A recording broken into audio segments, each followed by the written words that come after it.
Morning all of you. Good morning all of you. आज हम class 12 के topic oxo acids of phosphorus की study करेंगे। Okay, तो today's our topic is oxo acids of phosphorus. Okay, देखिए first phosphorus का oxo acids. First orthophosphoric acid, orthophosphoric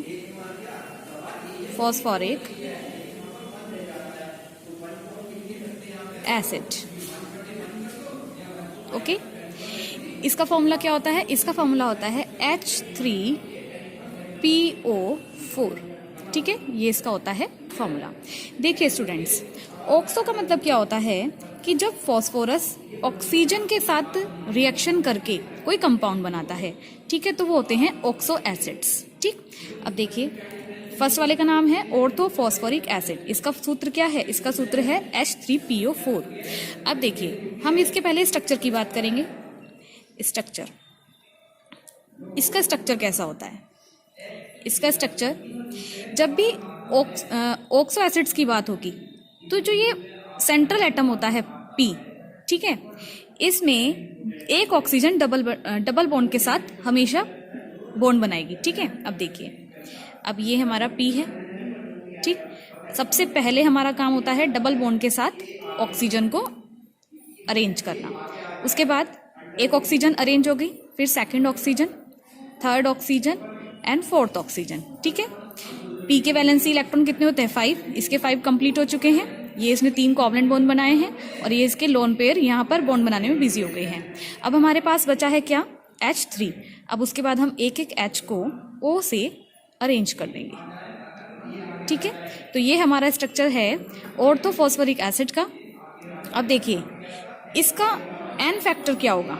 N factor, okay, N factor क्या होता है कि ये कितने हाइड्रोजन को रिलीज कर सकता है, कितने हाइड्रोजन ये निकाल सकता है। अब देखिए ये 3 हाइड्रोजन निकाल सकता है, ठीक है, क्योंकि ये तीनों O से जुड़े हुए हैं, तो इसका N फैक्टर है 3।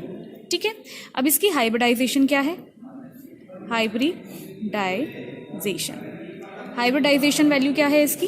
देखिए हाइब्रिडाइजेशन कैसे निकालते हैं हम? हमारा फॉर्मूला होता है हाइब्रिडाइजेशन निकालने का, number of orbital equal to surrounding atoms plus lone pair.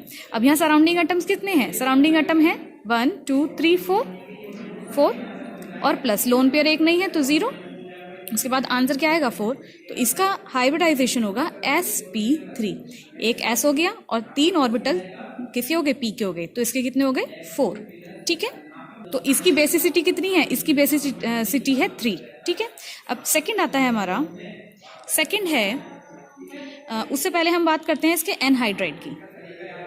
Anhydride, इसके एनहाइड्राइड की बात करेंगे, ऑर्थोफॉस्फोरिक एसिड के एनहाइड्राइड की बात करेंगे। बच्चों एनहाइड्राइड का मतलब ये होता है कि जिसमें वाटर मॉलिक्यूल ना हो। ठीक है, तो विदाउट वाटर मॉलिक्यूल या नो वाटर मॉलिक्यूल मीन्स जिसमें पानी ना हो, उसे हम क्या कहते हैं? उसे हम कहते हैं एनहाइड्रेट। तो सबसे पहले हम क्या करेंगे, इसका एनहाइड्रेट फाइंड आउट करने के लिए हम सबसे पहले H3PO4 को क्या करेंगे? डाइमर करेंगे। डाइमर का मतलब होता है इसको दुगना कर दो, डाइमराइज करेंगे इसको। कितना हो जाएगा? H6P2O8। ठीक है, उसके बाद हम यहाँ से पानी के कितने मॉलिक्यूल को रिलीज कर सकते हैं? तो 3H2O। ठीक है, निकाल दिए, 3 मॉलिक्यूल हमने वाटर के रिलीज कर दिए। हमारे पास क्या बचा? P2O5। हमारे पास बना P2O5। ओके, अब ये जो P2O5 है, ठीक है, ये अनस्टेबल होता है। हम इसको भी क्या करेंगे? डाइमर करेंगे, इसको भी डाइमर फॉर्म में लाएंगे, तो P4O10। ठीक, तो ये क्या है? ये है एनहाइड्रेट ऑफ ऑर्थोफॉस्फोरिक एसिड। ठीक है, अब इसका हम वो बनाएंगे, इसका स्ट्रक्चर। अगर हम इसका स्ट्रक्चर की बात करें तो इसका स्ट्रक्चर कैसा होगा? P4O10 का। ठीक है, देखिए P4O10 का स्ट्रक्चर होगा कुछ इस तरीके से। देखिए हमारे पास P कितने हैं? 4, तो हम एक P को यहाँ अरेंज करेंगे। आमने सामने चारों पी को हम क्या करेंगे, बिठा देंगे।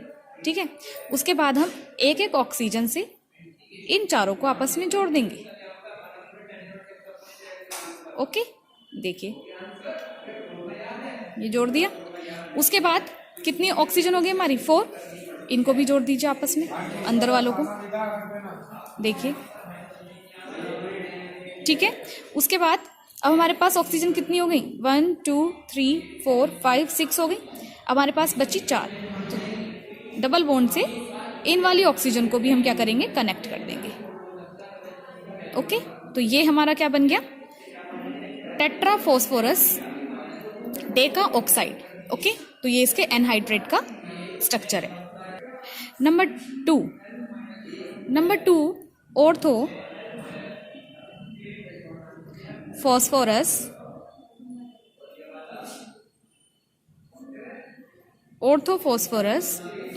एसिड।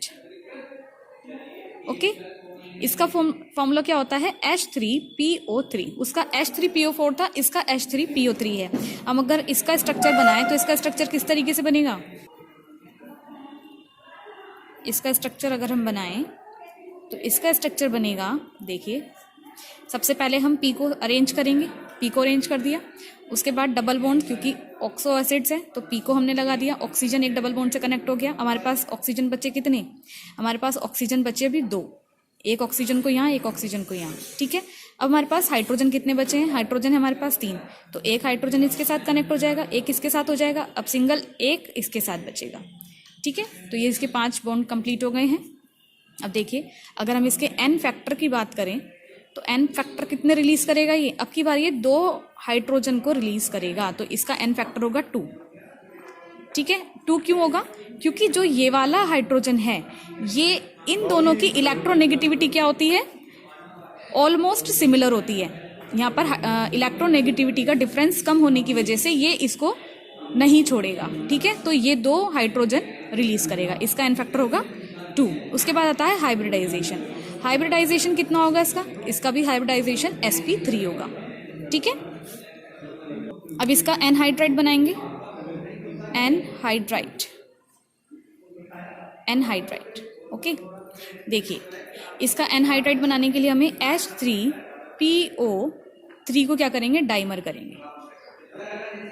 डाइमर करा, कितना हुआ, H6P2O6।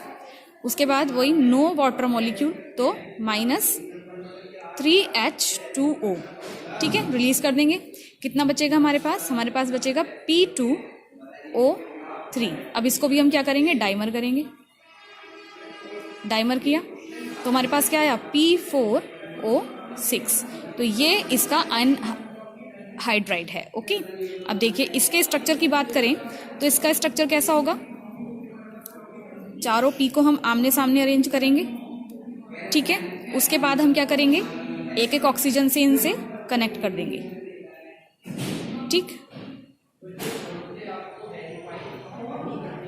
ये इस तरीके से, ये इस तरीके से। अब हमारे पास क्या बचा, हमारे पास सब कुछ कंप्लीट हो गए हैं। P4 हो गए, 1 2 3 4, और ऑक्सीजन 3 4 5 6, कुछ नहीं बचा। लेकिन एक चीज बची है, वो है लोन पेयर ऑफ फॉस्फोरस। इनके लोन पेयर हम इस तरीके से शो करेंगे। ठीक है, अब देखिए इसकी हाइब्रिडाइजेशन क्या होगी, इसकी भी sp3 होगी, पी की। ठीक, अब यहां पर किस तरीके से होगी, नंबर ऑफ सराउंडिंग एटम, तो 1 2 3 सराउंडिंग एटम हो गए, प्लस लोन पेयर कितना हो गया, 1। तो अब की बार sp3 इस तरीके से निकल के आएगा, 4। तो ये हो गया sp3। ठीक है, अब next number 3 is hypophosphorous acid. Hypophosphorous acid. ठीक है, इसका सूत्र क्या है, इसका है H3PO2। अब देखिए इसका स्ट्रक्चर कैसा होगा, P, एक ऑक्सीजन इस तरीके से कनेक्ट करेंगे और एक ऑक्सीजन इस तरीके से। अब हाइड्रोजन जोड़ दीजिए। ठीक है, ये हो गए हाइड्रोजन। अब ये कितने एन फैक्टर देगा, ये एन फैक्टर देगा 1। ये दोनों नहीं निकलेंगे क्योंकि इनकी इलेक्ट्रोनेगेटिविटी का डिफरेंस क्या है, पी का और इसका ऑलमोस्ट सिमिलर है। डिफरेंस कम होने की वजह से ये एक ही हाइड्रोजन ये वाला रिलीज करेगा। इसकी हाइब्रिडाइजेशन कितनी है? इसकी हाइब्रिडाइजेशन है sp, इसकी 3 sp3 है। ओके, अगर हम इसको हीट करेंगे तो ये हमें H3PO3 और फॉस्डीन यानी PH3 गैस देगा। नेक्स्ट है number 4 pyrophosphoric acid. Pyrophosphoric acid, ठीक है। इसका सूत्र है H4P2O7, ठीक है। अब देखिए हम इसको बनाएंगे कैसे, क्योंकि थोड़ा बड़ा है इसका सूत्र। तो देखिए हमारा क्या था, H3PO4 हमने फर्स्ट उसमें बनाया था। हम इसको क्या करेंगे, डाइमर करेंगे। डाइमर करने के बाद कितना हो जाएगा, ये H6P2O8 में कन्वर्ट हो जाएगा। उसके बाद हम यहाँ से पानी के इतने मॉलिक्यूल रिलीज करेंगे कि हमारा क्या बने, पायरोफॉस्फोरिक एसिड बने, ठीक है। तो हमारा बनेगा H4P2O7, ठीक है। आप देख लीजिएगा इस तरीके से रिएक्शन होगी। अब इसका स्ट्रक्चर कैसे बनेगा, इसका स्ट्रक्चर बनेगा, हमें याद रखना है इसमें नॉन मेटल ऑक्सीजन से सिंगल बॉन्ड नॉन मेटल, ये हमें बॉन्डिंग इसमें याद रखनी है। अब देखिए हमारे पास P कितने हैं, 2, 1P एंड सेकेंड P। उसके बाद हम इसको O से कनेक्ट कर देंगे इस तरीके से। उसके बाद फॉस्फोर एसिड है, ये ऑक्सो एसिड है तो ऑक्सीजन कनेक्ट हो जाएंगी। उसके बाद एक oxygen, another oxygen, next and last oxygen, ठीक है, कनेक्ट हो गई। अब उसके बाद हमारे पास 4 हाइड्रोजन है, 1 hydrogen, second hydrogen, third hydrogen and last hydrogen, ठीक। अब इस ये एन फैक्टर कितने देगा, ये एन फैक्टर देगा 4। एक ये और एक ये चारों रिलीज कर देगा क्योंकि ये इनडायरेक्टली अटैच्ड है P से, ठीक है। उसके बाद हाइब्रिडाइजेशन क्या है, हाइब्रिडाइजेशन है इसकी sp3, ठीक है। देखिए सराउंडिंग एटम कितने हैं, 4, तो नंबर ऑफ ऑर्बिटल्स कितने हो गए, 4 हो गए, ओके। अब उसके बाद नेक्स्ट है नंबर 5। नंबर 5 है पायरोफॉस्फोरस एसिड। पायरोफॉस्फोरस एसिड, ठीक है। इसका फॉर्मूला क्या है, H4P2O5 और 6 नंबर का है, ये हमारे लास्ट हैं 5th एंड 6th है मेटाफॉस्फोरिक एसिड, इसका है HPO3 का होल N। ये होमवर्क में आपको इनको ड्रॉ करना है, ओके। Thank you.